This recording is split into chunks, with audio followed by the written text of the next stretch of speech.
سلام و وقت بخیر خدمت شما همراهان عزیز و دوست داشتنی کانال فال آرتمیس. امیدوارم که حال دلتون کوک باشه و احوالاتتون میزون.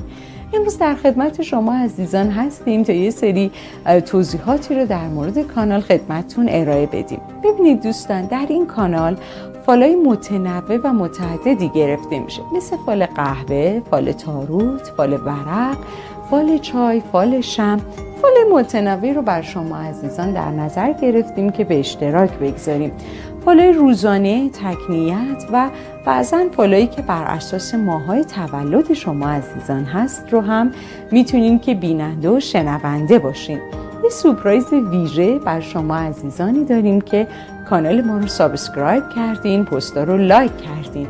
زیر هر کدوم از ویدیوها که کامنت کنید و درخواست فال کنید، فقط کافیه که اسم کوچکتون رو بنویسین و من فال مورد نظرتون رو براتون میگیرم.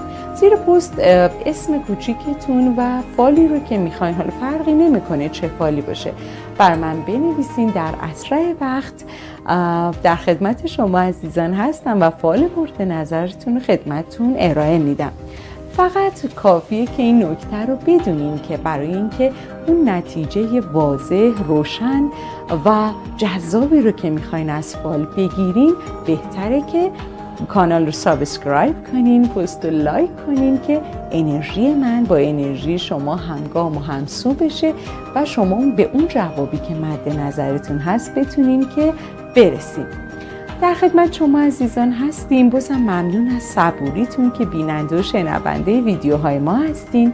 ممنون از شما عزیزان و در آخر بازم میگم که سابسکرایب و لایک فراموش نشه. تا درودی دیگر، بدرود.